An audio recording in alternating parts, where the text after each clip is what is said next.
todos y a todas, y un especial saludo para Tegucigalpa, que ahora sí me dejaron llegar.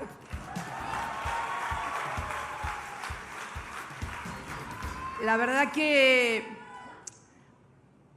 todavía recuerdo aquellos días allá por el año 2009 en Washington, en la sesión de la OEA, cuando eran otros tiempos, claro, la OEA se ponía al frente para defender las democracias en América Latina y no para voltearlas. Y recuerdo al compañero Miguel Ángel Insulza, chileno, votado 2 veces secretario general de la Organización de Estados Americanos. Fernando Lugo, ¿qué tal? ¿Cómo estás? Estábamos también con Fernando, los dos, expresidente del Paraguay, que está presente junto a Dilma.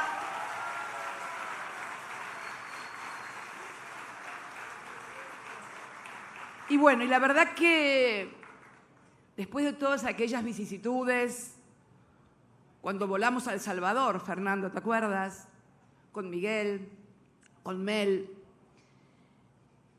Fueron momentos muy difíciles, pero de entrañable solidaridad latinoamericana. Fue muy importante. Por eso para mí estar hoy acá es un poco confirmar el título de esta clase magistral. Los pueblos siempre vuelven. No solamente lo recordé con Xiomara, lo recordé también hace pocos días, luego de la elección en la hermana República de Chile. Ahora bien, pensar en esto, los pueblos siempre vuelven, ¿es una categoría de pensamiento político universal? No.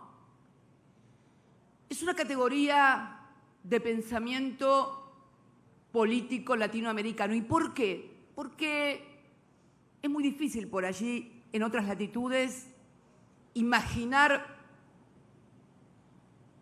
estos avances y retrocesos, Héctor, también, porque es cierto que el pueblo siempre está, pero cuando hablamos de los pueblos siempre regresan, lo hacemos desde esta perspectiva, desde que hoy Xiomara Castro de Celaya sea presidenta de la República Argentina, lo hacemos desde la perspectiva que luego del golpe militar contra Evo Morales, el MAS, a través de Lucho Arce, su presidente, haya vuelto a la presidencia. Porque la historia de nuestro continente es una historia de avances y retrocesos. Desde el fondo de la historia, de cuando fuimos colonizados por las potencias europeas y se alzaron contra esos procesos de colonización, primero los pueblos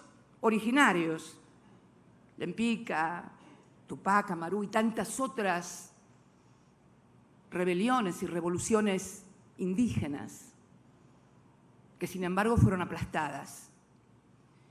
Y más tarde esa lucha contra el colonialismo directo de las potencias europeas en el continente americano, finalmente eclosión en el siglo XIX con las gestas emancipatorias del general San Martín, del general Bolívar, del general Morazán.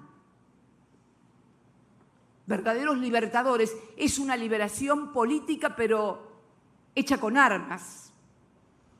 Porque primero habían sido derrotados políticamente, la gente no quería vivir más en la colonia. Y finalmente estos grandes hombres, estos grandes libertadores, liberan a sus pueblos de ese colonialismo directo, donde éramos colonia y dependíamos de lo que decía la metrópoli a miles de kilómetros de distancia, atravesando los mares. Fíjate, Héctor y todos los que hoy estamos acá, desde aquellos pueblos originarios que habían sido aplastados, a estos hombres que muchas veces tenían un origen europeo y habían sido formados en academias militares, en universidades europeas, pero que se hacen cargo de su patria, de su pueblo y cumplen el mandato histórico: liberar a los pueblos. Y esto sucede acá. Sucede en toda Latinoamérica, en Centroamérica, en la América del Sur. Y se termina en el siglo XIX ese colonialismo directo, voraz, sanguinario, que se había impuesto en estas tierras. Y alumbra el nuevo siglo, el siglo XX, y también surgen distintas formas de dominación, no ya tan directas, no ya tan evidentes, sino fundamentalmente vinculadas al sojuzgamiento económico de los pueblos. Y también vuelven a surgir lo que yo llamo la oleada de los movimientos nacionales y populares que caracterizan a todo el siglo XX en toda la región. Sandino, en Nicaragua, Jacobo Arbenz, allá en el sur, el peronismo. Esta es la primera mitad del siglo XX, donde se conforma un perfil que muchas veces no es entendido, porque claro, se pretende analizar lo que pasa en un continente como Latinoamérica, como Centroamérica, como la Suramérica, se pretende analizar estos fenómenos sociales, políticos y económicos con las categorías de pensamiento europeo. Y claro, es como que yo intentara de repente analizar lo que pasa muy lejos de acá, con las categorías de pensamiento que tenemos nosotros, en el Medio Oriente o en el Asia, etc. Y esto es lo que yo denomino una categoría de pensamiento político latinoamericano. Los pueblos siempre vuelven. Y no lo hacen nunca de la misma forma, ni con los mismos dirigentes, porque comienza una etapa también en el marco de lo que fue la contradicción este-oeste, lo que se aplicó la doctrina de seguridad nacional en toda nuestra región, y entonces las Fuerzas Armadas en la mayoría de los países, adoctrinadas y educadas en la Escuela de Panamá, golpes de Estado contra los gobiernos populares, obviamente orientados, dirigidos, financiados también en esta contradicción entre el peligro del oso comunista y la democracia occidental. Esto llevó gran parte del siglo XX.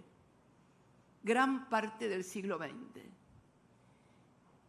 Y luego, por esto de los pueblos siempre regresan, comienza el surgimiento a fines del siglo XX, luego de haberse impuesto el neoliberalismo en toda la región, con el desastre y la tragedia social, económica, de disgregación nacional que esto implicó, comienzan a surgir nuevos movimientos populares y nacionales, con otros nombres inclusive y con otros protagonistas, pero con el mismo objetivo de siempre: la autodeterminación de los pueblos. La autodeterminación de los pueblos.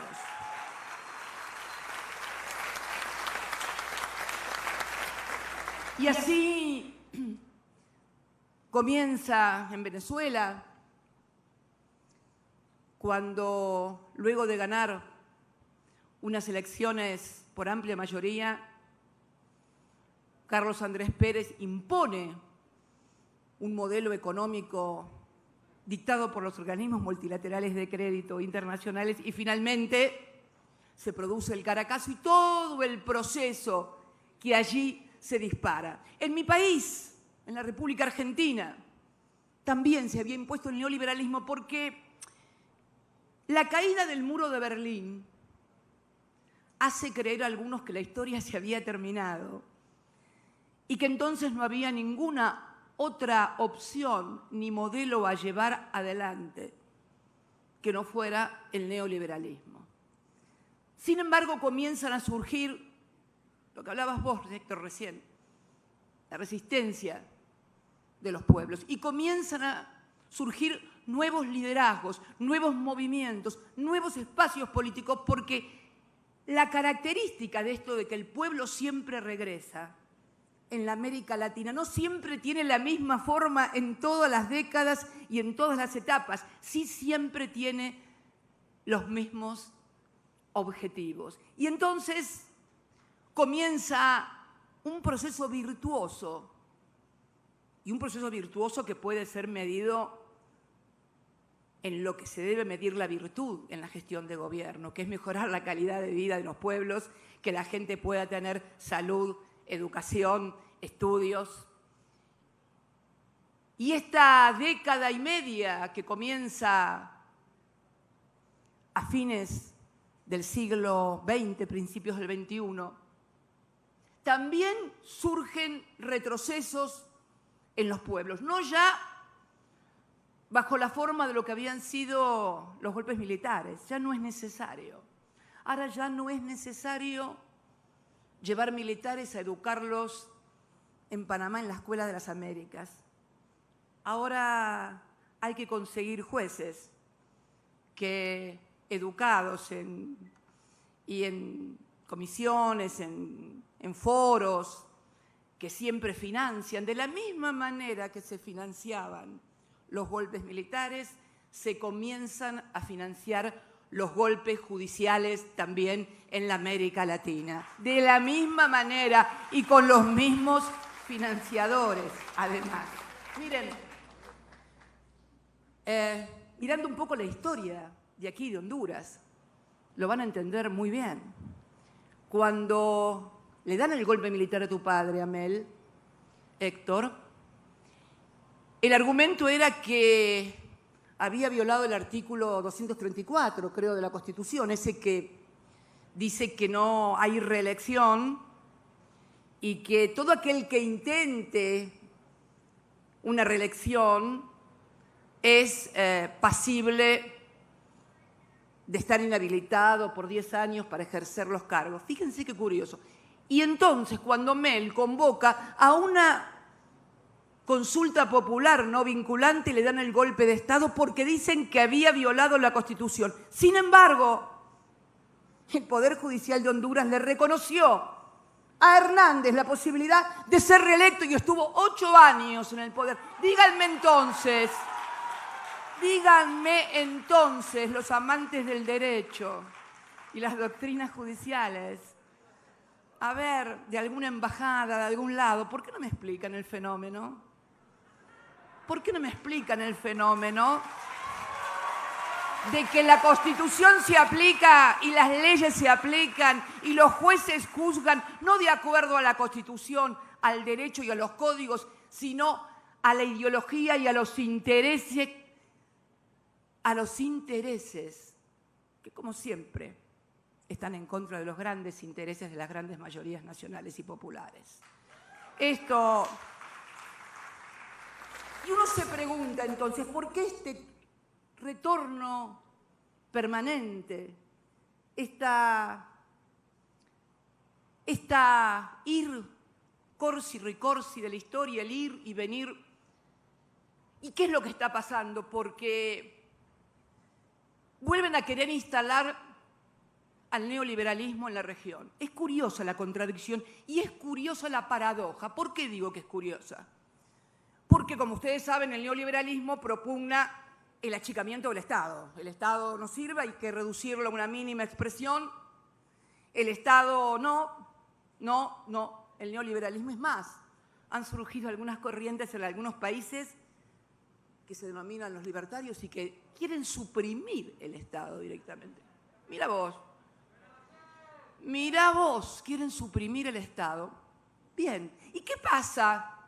¿Y qué pasó? ¿Y qué está pasando en la región desde el Río Bravo hasta Ushuaia? cuando se instalan estas doctrinas neoliberales de supresión del Estado? ¿Qué está pasando cuando el Estado reduce mínimamente su presencia en educación, en salud, en regulación para evitar la explotación irracional que impacta en el cambio climático y agrava toda la cuestión climática en todas partes? ¿Qué pasa? ¿Hay un vacío que nadie ocupa? No. La política tiene las mismas reglas que la física, por lo menos en algunas cosas. Todo vacío es ocupado. ¿Y por quién? ¿Por quién se ocupa cuando el Estado no puede generar a través de políticas públicas activas trabajo bien remunerado que permita a la gente acceder a una vivienda, darle educación y salud a sus hijos? ¿Quién aparece? El narco. Porque el narco aparece. Esto, mira, yo me acuerdo, Dilma, no me acuerdo de una reunión que tuvimos, Fernando, hace muchos años. Néstor todavía estaba, y charlando con otro presidente de la región, con Álvaro Colón, me acuerdo que contaba cómo el narco le iba ocupando la región porque era el que construía escuelas que él desde el Estado no podía construir porque no tenía recursos, porque tenía que aplicar las políticas de ajuste que dictan los fondos, bueno, que dictan, digamos, para evitar los organismos multilaterales de crédito. Así nadie se siente, si no después empieza, ya empezó otra vez con la cantinela. Pero es así. Es curioso que después los que impulsaron en toda la región y la chica del Estado los programas de ajuste, después vienen a decir que hay que combatir al narco, como si el narco se pudiera combatir únicamente del Ministerio de Seguridad y no desde donde hay que combatirlo, que la gente pueda acceder al trabajo, a la salud, a la educación, a la escuela, al progreso. Si hasta la fiesta de los 15 años terminan organizando los narcos porque los padres no pueden dársela a sus hijos, ¿no se dan cuenta de la paradoja horrible que significan las políticas de ajuste y el impacto en la vida cotidiana? Pero además, no solamente en el fenómeno del narco, en el fenómeno también de cambio climático, de los desastres naturales, cuando se permite la explotación irracional de empresas de cualquier tipo. ¿Por qué digo esto? Porque muchas veces también los gobiernos, al carecer de recursos y al renunciar a la facultad regulatoria que debe tener el Estado para preservar el medio ambiente y la calidad de vida de sus ciudadanos, termina autorizando cualquier cosa porque no tiene posibilidades de encontrar ingresos y recursos. Y ya se sabe, cuando alguien viene a invertir exige determinadas condiciones, y también se sabe que cuanto menos se invierte en seguridad ambiental, más rentabilidad tiene cualquier emprendimiento. O sea, si un empresario va a ganar plata, porque también tiene que ganar plata, por supuesto, cuanto menos inversión tecnológica haga para preservar la calidad de vida, el medio ambiente, etcétera, más rentabilidad va a tener. O sea, que la desaparición o la disminución o la reducción a una mínima expresión del Estado, lejos de traer seguridad y bienestar, trae otras cosas. Y que la falta de regulación y de presencia del Estado para controlar cómo se hace la explotación comercial en materia minería, petrolera, etcétera, y no es porque no se pueda hacer, no estoy diciendo eso. Fíjense Noruega, que tiene plataformas petroleras en el mar, pero tiene condiciones de seguridad por una inversión tecnológica formidable, porque claro, la seguridad y la inversión tecnológica demanda dinero. Claro, en lugar de ganar 1.000 millones y concentrar cada vez el ingreso, por ahí tienen que ganar 500 o 200, pero nunca dejan de ganar. Entonces creo que el gran desafío que tiene nuestra región en particular, y creo que también el mundo en definitiva, es ver cuáles son los graves problemas que hoy acechan a todos, porque además, y esto me ha tocado charlarlo cuando era presidenta con importantes empresarios mexicanos, que por ejemplo me decían, y no voy a decir quién, pero importantísimos empresarios mexicanos, que me decían, nosotros nos quedamos con las armas y los muertos, y ellos se quedan con el dinero y las drogas. Porque también la otra cuestión que vamos a tener que empezar a discutir en serio a nivel global, si queremos combatir el narcotráfico, es que los bancos de las grandes potencias dejen de lavar las formidables fortunas que hacen los narcotraficantes. Porque, mi querido Héctor, mis queridos amigos y compañeros, yo estoy segura que acá no. Y si no, fíjense lo que fue la crisis, Dilma, ¿te acuerdas de los bancos mexicanos? ¿Cuál fue la crisis? Bueno, que los bancos de un poquito más arriba que México eran los que querían lavar el dinero del negocio del narcotráfico. Esta es tenemos una expresión en la República Argentina que a mí me gusta mucho utilizarla, y que es la verdad de la milanesa. Cuando decimos, bueno, mirá, ¿cómo es? Esto es la verdad de la milanesa. Esta es la verdad de la milanesa, de lo que pasa hoy en la lucha con el narcotráfico, hoy en la lucha ambiental, la desaparición y la renuncia del Estado a intervenir para preservar. Yo te diría, a esta altura, el planeta y el que todos podamos salir a la calle sin tener que refugiarnos en barrios cerrados, en lugares donde cada vez se achican más y donde cada vez además también se tornan inseguros, porque obviamente es tanta la miseria que hay afuera que finalmente terminan yendo a buscar dónde está la riqueza. Creo que estos temas, que son duros, porque cuando uno llama a las cosas por su nombre, no es gratis. Es un mundo que cobra muy caro a todos aquellos y a todas aquellas que mencionamos a las cosas por su nombre y no recurrimos a eufemismos cuando se abordan los problemas y cuando se deben abordar en serio. Por eso, la verdad que me sentí muy honrada de venir a compartir con ustedes, hondureños y hondureñas, un momento de felicidad tan grande como el que mañana van a vivir. No solamente una mujer, por primera vez, es difícil decirle, ahora voy a hablar con Xiomara, creo que dentro de un rato, y le voy a contar que no es fácil ser presidenta mujer, porque todavía hay en nuestras sociedades y en nuestros propios muchas veces compañeros, o compañeras, aunque parezca mentira, cierto resabio de la sociedad patriarcal que nosotros le llamamos también, en algún modo en la Argentina, machismo.